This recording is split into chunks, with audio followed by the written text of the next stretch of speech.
بسم اللہ الرحمن الرحیم۔ السلام علیکم۔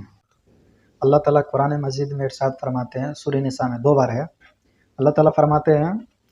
ان اللہ لا یغفر ان یشرک بہ، اللہ تعالیٰ اس گناہ کو نہیں بخشے گا کہ اس کے ساتھ شرک کیا جائے۔ وَيَغْفِرُ مَا دُونَ ذَلِكَ لِمَن یشاء، اور اس کے سوا اللہ تعالیٰ گناہ کو بخش دے گا، جو شرک نہیں رہے گا اس کو اللہ تعالیٰ بخش دے گا۔ وَمَن یشرک بِاللَّهِ فَقَدِ افْتَرَىٰ اِثْمًا عَظِیمًا، جو کوئی اللہ کے ساتھ شرک کیا وہ اثمن عظیمہ، بہت بڑا گناہ کر دیا۔ سمجھ لیے کہ وہ اللہ تعالیٰ کے ساتھ زیادتی کر لیا، مطلب اللہ تعالیٰ کا جو حق تھا اس کو نہیں دیا، اللہ تعالیٰ کا جو ماننے کا حق تھا، اسی لیے اللہ تعالیٰ تو گلہ کرتا ہے ہم سے کہ جیسے اللہ تعالیٰ کی قدر کرنا چاہیے، ان لوگوں نے اس طرح سے اللہ کی قدر نہیں کی۔ تو یہ بات ہے، اللہ تعالیٰ ہم لوگوں کو چاہتا ہے کہ ہم لوگ سے یہ چاہتا ہے کہ ہم اس کے ساتھ کسی کو شریک نہ کریں، کسی قسم کا بھی شرک نہ کریں اس کے ساتھ، اللہ تعالیٰ کے ساتھ۔ تو یہ ہے اللہ تعالیٰ کا حق، تو ہم لوگ یہ حق نہیں دیں گے تو اللہ تعالیٰ کے ساتھ شرک ہوگا، یہی بات ہے۔ تو اس کے بعد اللہ تعالیٰ پھر اگلے آیت میں فرماتے ہیں، یہ آیت یہ ہے کہ بسم اللہ الرحمن الرحیم، ان اللہ لا یغفر ان یشرک بہ ویغفر ما دون ذلک لمن یشاء، کہ اللہ تعالیٰ اس گناہ کو نہیں بخشے گا کہ اس کے ساتھ شرک کیا جائے، باقی یہ دوسرے گناہ کو جس کے لیے چاہے وہ بخش سکتا ہے، جس کے لیے چاہے وہ بخش سکتا ہے، سب کو نہیں، جس کے لیے چاہے وہ بخش سکتا ہے، مگر یہ ہے کہ وہ بخش دے گا، مطلب پورا کنفرم نہیں مگر بخش دے گا، مگر بخش سکتا ہے گناہ کو۔ اگر شرک کو صاف صاف کر دیا کہ میں اسے نہیں بخشوں گا، اللہ تعالیٰ نے صاف صاف فرما دیا۔ اس کے بعد اللہ تعالیٰ کیا فرماتا ہے، وَمَن یُشْرِکْ بِاللَّهِ فَقَدْ ضَلَّ ضَلَالًا بَعِیدًا، کہ جو کوئی بھی اللہ کے ساتھ شرک کرے گا وہ تو سمجھو کہ ضَلَّ ضَلَالًا بَعِیدًا، وہ بھٹک گیا، بہک گیا، اور سمجھو کہ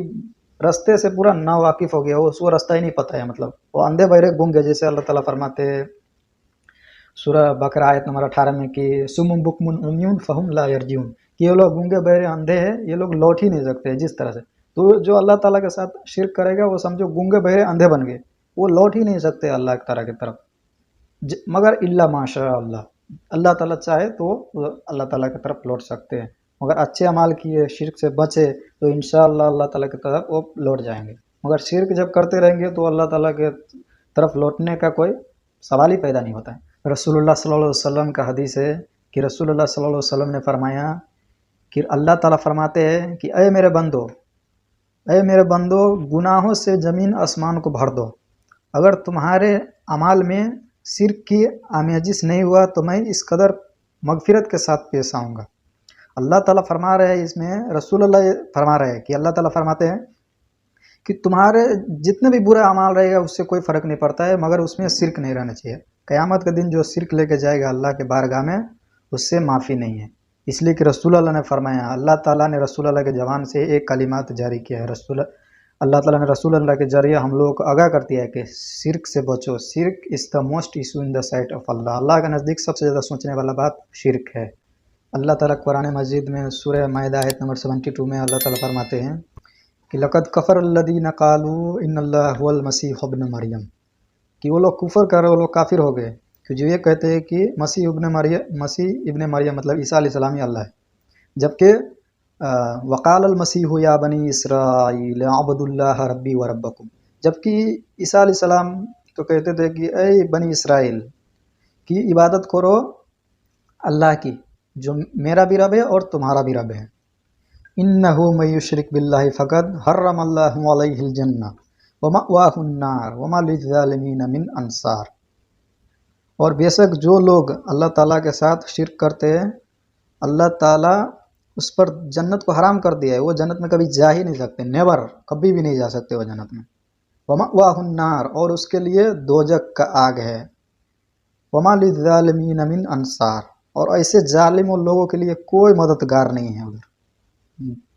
قیامت کے دن ایسے ظالم لوگوں کے لیے کوئی مددگار نہیں ہے۔ ظالم کیوں؟ اللہ تعالیٰ نے اس کو ظالم کیوں کہا؟ اس لیے کہ اللہ تعالیٰ کے ساتھ اللہ تعالیٰ کے ساتھ یہ زیادتی کرے گا۔ کیا زیادتی کیا؟ کہ اللہ تعالیٰ کا جو حق تھا وہ اللہ تعالیٰ کا حق وہ نہیں ادا کیا، اس لیے کہ وہ شرک کیا اللہ کے ساتھ دوسروں کو بھی وہ دعا کے لیے پکارتے تھے، دوسروں کو بھی مددگار سمجھتے تھے غیب میں، اور دوسروں کو مشکل کشا، جیسے گوشت پاک فلا پیر مشکل کشا ہے، حضرت علی مشکل کشا ہے، اس طرح سے کہتے سیاہ بھائی اور بریلوی بھائی۔ تو یہ ہے کہ اللہ تعالیٰ کا حق ادا نہیں کیا، جو اللہ تعالیٰ کا حق تھا، جو اللہ تعالیٰ جیسے اللہ تعالیٰ کو ماننا چاہیے جس طرح سے، اس طرح سے نہیں مانا۔ مطلب اللہ تعالیٰ کو بھی مشکل کشا سمجھا، اللہ تعالیٰ سے بھی دعا مانگا اور دوسروں سے بھی دعا مانگا اور دوسروں کو بھی مشکل کشا سمجھا، تو یہ بات ہے۔ تو ایسے اس کو شرک کہتے ہیں، تو اللہ تعالیٰ اس کے گناہ کو نہیں معاف کرے گا۔ عبادت ہے، یہ سب عبادت ہے، دعا، یہ جتنے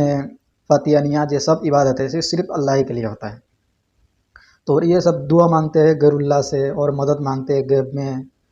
اللہ تعالیٰ قرآن میں فرماتے ہیں ہم نے انسان کو پیدا کیا اور جو وسوسہ اس انسان کو نفس دیتا ہے اسے میں بہتر جانتا ہوں۔ اس کے بعد اللہ تعالیٰ نے کیا فرمایا کہ میں رگ و جان سے بھی اس کے قریب ہوتا ہوں۔ اللہ تعالیٰ فرماتے ہیں کہ میں رگ و جان سے بھی زیادہ تمہارے قریب ہوں۔ تو اب اس میں تو وسیلہ کہتے ہیں کہ چھت پہ جانے کے لیے وسیلہ چاہتا ہے، اس طرح سے اللہ تک پہنچنے کے لیے سیڑھی چاہیے جیسے چھت پہ جانے کے لیے، تو یہ تو بہت دور ہے چھت کی بات۔ اللہ تعالیٰ فرماتے ہیں کہ میں تمہارے رگ و جان سے بھی زیادہ قریب ہوں، تمہارے دل سے بھی زیادہ قریب ہوں، جتنے ہم اپنے خود سے بھی زیادہ قریب نہیں، اس سے زیادہ اللہ ہمارے قریب ہے۔ تو وسیلہ وہ ہے جسے رسول اللہ صلی اللہ علیہ وسلم فرماتے تھے، جب بھی رسول اللہ صلی اللہ علیہ وسلم کو جب بھی کوئی مشکل پریشانی پیش آتا تھا تو رسول اللہ فرماتے تھے یا حی یا قیوم برحمتک استغیث، کہ اے خود سے زندہ اور سب کو تھامنے والا، میں آپ کے رحمت سے، آپ کے رحمت مطلب نام، آپ کے رحمت والے نام ہے، اس کے وسیلے سے میں آپ کے بارگاہ میں سوال کرتا ہوں، مطلب دعا مانگتا ہوں آپ سے۔ یہ والا یہ وسیلہ ہے۔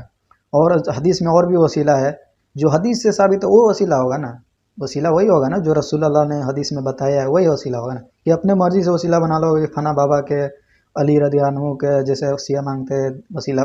وغیرہ وغیرہ وسیلہ بناتے ہیں، جیسے بریلوی بھائی وسیلہ بناتے ہیں، تو یہ وسیلہ نہیں ہوگا نا۔ وسیلہ تو وہی ہوگا نا جو قرآن و حدیث سے ثابت ہے، تو حدیث سے یہی وسیلہ سب ثابت ہے، جو حدیث سے وسیلہ ثابت ہو وہ یوز کیجیے، وہ اس وسیلے سے اللہ کے بارگاہ میں دعا مانگیے، ضرور دعا پورا ہوگا۔ تو آپ دعا مانگتے ہو فلاں بابا کے نام سے، فلاں بابا کے وجہ کہتے ہیں گوس پاک کا وسیلہ، فلاں بابا کا وسیلہ، اس طرح سے تھوڑی ہوتا ہے، اس طرح سے وسیلہ آپ کا دعا بھی قبول نہیں ہوگا، پھر بولو گے میرا دعا قبول نہیں ہوتا ہے، دعا کیسے قبول ہوگا؟ آپ تو جو قرآن حدیث میں جو وسیلہ ہے اس وسیلے سے نہیں مانگتے ہو، آپ الگ الگ طریقے سے اپنا مرضی کا وسیلہ بناتے ہو، بزرگوں کا وسیلہ تو اس سے مانگتے ہو، تو اس سے تو نہیں ہوگا نا، تو اس سے دعا قبول نہیں ہوگا، پھر بعد میں بولو گے دعا قبول نہیں ہوگا، پھر جاؤ گے مزار پر وغیرہ وغیرہ، پھر شرک کرو گے، اسی طرح سے ہو جاتا ہے۔ تو شرک کرنے والے کا دعا اللہ تعالیٰ قبول نہیں کرتا۔ اللہ تعالیٰ قرآن میں ارشاد فرماتے ہیں